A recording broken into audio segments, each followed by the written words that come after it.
It's Leo season. Hello, everybody, and thank you for joining me for this reading for the sun's entry into Leo.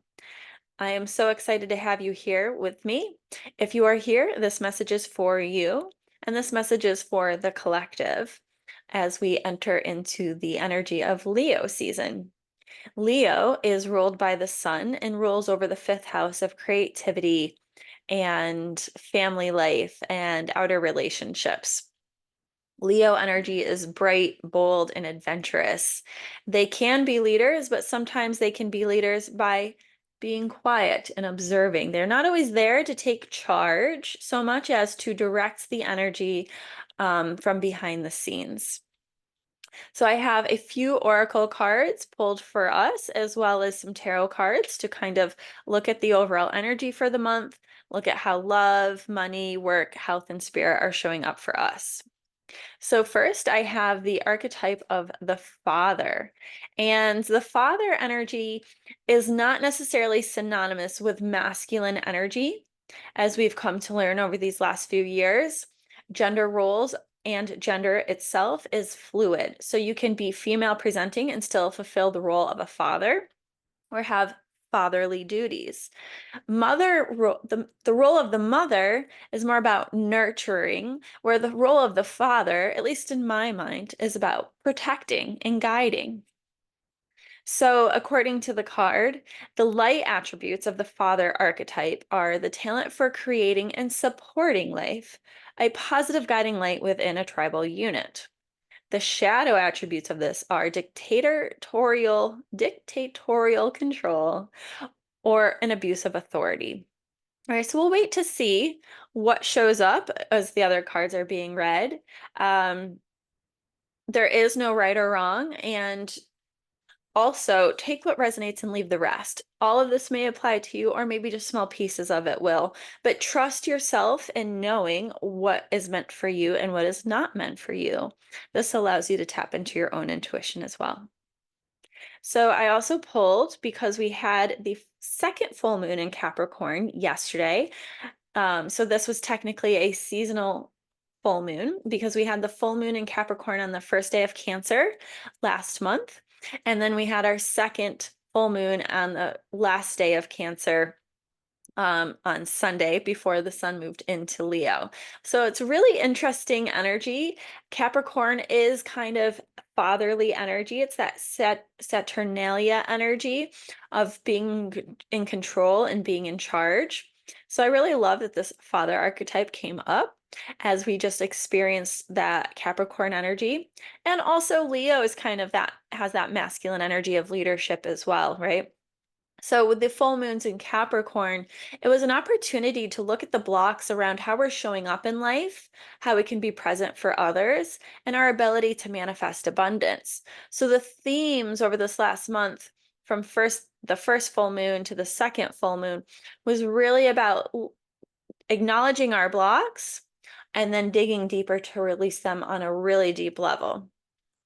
And so this full moon messages oracle card is that of forgiveness. And I'm really feeling the energy of forgiveness of self.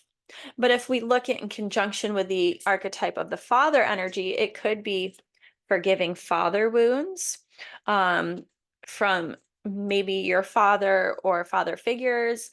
Or if you are a father figure in someone's life, maybe forgiving yourself for any mistakes you have made along the way, because we're all human. We all make mistakes at some point or another.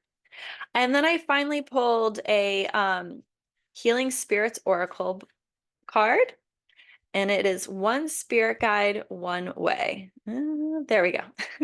I'm going to read this message for us twice. Clear your mind of all conflicting knowledge and trust the path you have chosen, and soon you will be moving towards more spiritual practices. This is the time for you to trust your spirit guide to get you to the next level of your life. You have put in a lot of hard work already, but once you have turned the next corner, your path will open up and your way will be clear. Trust your spirit guide right now.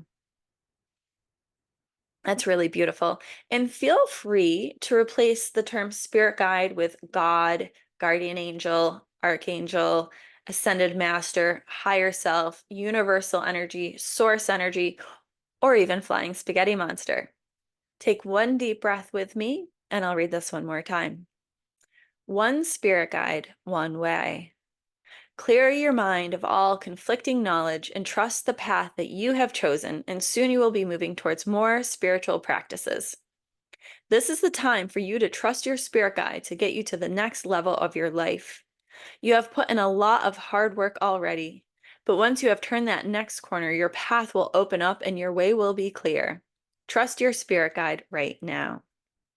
I just love that message. I love that so much for us. Alrighty, so now we'll move into the tarot cards I have prepared for the sun's entry into Leo. We have first, for the overall energy of the next 30 days or so, the Four of Swords reversed. And the Four of Swords can represent a need for meditation or to be quiet, to be still. And this energy is reversed. So I'm going to rattle off some different interpretations, take what resonates and leave the rest. This could be showing us that we are burnt out or overwhelmed. This could be a call for doing some inner healing work, right? Sometimes when the card is reversed, it can signify that the energy of the card needs to be turned inward. Where do we need to go within and reflect on our healing and our wounding? Where can we bring it to the surface and sit with it and heal with it on a really deep level? For love, we have the World reversed. This could signify the ending of a major relationship. I also should mention that love doesn't necessarily have to be with intimate partners. It could be any relationships you have in your life. So with the World reversed, this could mean an ending of some kind. But an ending is just another beginning. So with maybe there's some aspect of a relationship that needs to end in order for healing to happen, for there to be growth to happen, for a new cycle in the relationship to begin. Just like we have cycles in our seasons, the fall leads to winter, which leads to spring, which leads to summer, which leads to fall, right? The flowers that bloom in the spring will die in the summer and come again. So maybe there is a cycle that is ending, there is an opportunity to heal in our relationships so we can have more, be more empowered, to have more, a deeper connection with those that we love around us. Okay. Or it could just be the ending of that cycle is the ending of a relationship. Generally speaking, the World is a positive card, but there are shadow aspects to every card. And you'll also notice I'm using my Philly tarot deck. So on this card, you'll see the characters from It's Always Sunny in Philadelphia. I really love Danny DeVito in there.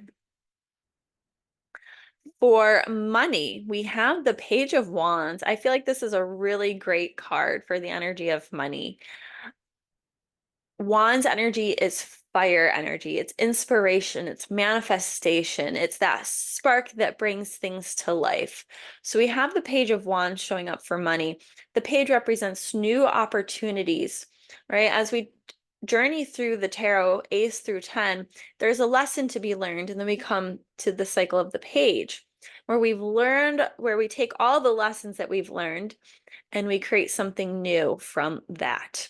So think about everything that you've learned about money and how can you use that information to grow and create something new and fruitful that will bring you the abundance that's meant for you in this lifetime. Abundance is every person's God-given birthright, spirit-given birthright. It's up to us to recognize that, to make it real and true. For work, we have the Queen of Swords reversed. And I think this card showed up in the last reading for the Sun into Cancer, or maybe it was before that even. Anyway, the Queen of Swords is about taking charge and being able to clearly state your boundaries. It's about analyzing a situation and being able to communicate clearly But with the Queen of Swords reversed, there could be some miscommunications happening in the work front, whether or not you are an employee, are a manager, or the owner of a company, or an entrepreneur, or a solopreneur, or you have partnered relationships, right? Whether or not you work alone, you still have people you have to work with in some way, shape, or form or fashion. So there could be a potential miscommunication, a misinterpretation. So we are being advised to be very mindful of how we're communicating with those around us, to not abuse our authority. To be able to listen to the other people and we have Mercury retrograde coming up in the next couple of weeks, actually. So be very sure to check, double check, and triple check any documents that you are signing. Proofread everything over many times over.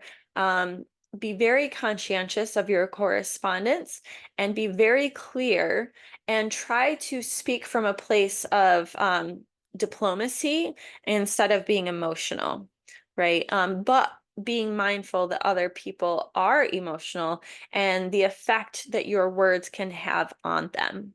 All right. So this is be very mindful of how we operate in business situations over the next few weeks. For health, we have the Ace of Cups. This is a really lovely card. So we have the world showing us that something is shifting and changing in our relationships. And in the health, we have the Ace of Cups. The Ace of Cups is the beginning of the cups, and the cups represent water and our emotions. And in our Philly Tarot deck, they use cheesesteaks to represent cups because what's more satisfying than a yummy Philly cheesesteak? Um, and so the Ace of Cups is showing there's a new opportunity for satisfaction. There's new relationship opportunities. In terms of like our health, sometimes there's maybe from this place of the Four of Swords reverse, after we've done this deep inner healing work that needs to happen, we can reestablish a new relationship with ourselves. And maybe we finally can release that wounding that's preventing us from building new healthy habits. Funny enough, we have a cheesesteak, which is not the healthiest thing. But how can we take this learning and healing that we've created for ourselves and establish new healthy habits that speak to our soul? True health is when we are in full alignment, mind, body, and soul. So I feel as though this card is showing us when we can gain some emotional healing, we can heal some physical things in a really beautiful way, right? I often talk about the fact that our trapped or repressed emotions will be stored in our body and can create health issues as a result. So when we can do that deep inner healing, we can also remove the stagnant energies from our body that allows our body to come back into homeostasis with itself.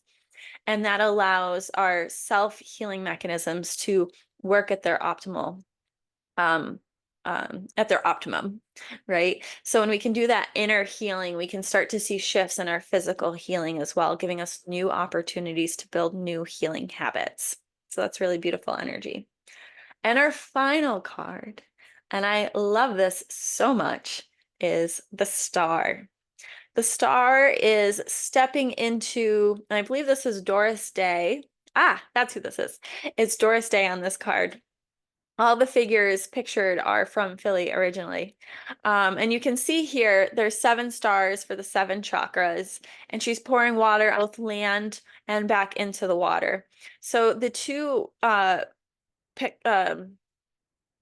vessels pictured represent our ability to be outward, to share that inward expression outwardly, right? The water shows our emotion and we're pouring that out. How can we express ourselves from that place of inner authenticity, that inner balance? How can we, through our radical self-acceptance, show up for the world in a really beautiful way? And so with this energy representing our spirit for the next month, if we do this inner healing work and then we allow the old patterns to die out so new habits can show up, and we're mindful of how we communicate, and we tune into the opportunities waiting for us for all the things that we've learned, right? One guide, one way. We've learned so much. We can make so many amazing things happen from all that we have learned. There's so many beautiful things waiting for us. Manifestation is equal parts inspiration and intuition, and then actually taking action. So the star, as she's pouring out on back into the water and back onto land, is kind of showing that we can operate from that place of emotional intelligence, and show up in the 3D realm from that place of inner authenticity, and be the star of our lives and be that leading light for the people around us in our life. And through this energy, we can forgive ourselves and those that potentially have wounded us along the way, and maybe heal our relationship with Father energy in our life, or how we show up, our relationship to our own Father energy, right? Our human experience is a duality. You might be a mother, but you still fulfill fatherly roles, and vice versa, right? So, how can we as individuals heal our relationship with ourselves to be that leading light for those around us in that kind of like fatherly, protective, guiding way? But it all comes from that place first of healing our heart through forgiveness, and then trusting that everything happens in the way that it's meant to when we make the decisions from that place of alignment. Yeah, really great energy. Leo is the energy of fun and charisma. So with these coming days, it's vacation season. Go be in the sun. Leo is the energy, is the sign of the sun. Enjoy it, embrace it, have fun, be playful, be creative, right? Again, that Wands energy is to be creative. And Leo is all about being creative as well, and finding ways to show up in leadership. You don't always have to be front, center stage, but knowing how to guide energy quietly from that place of quiet confidence is what I often think of as Leo energy. So on that note, thank you so much. If you liked this video, please like and subscribe. Let me know in the comments what resonates for you. Be sure to turn on your notifications so you'll receive my next videos as they come up. And be sure to check out my new video podcast, Conversations with Christie. I hope to see you on my next video. Thank you so much. Namaste, my friends.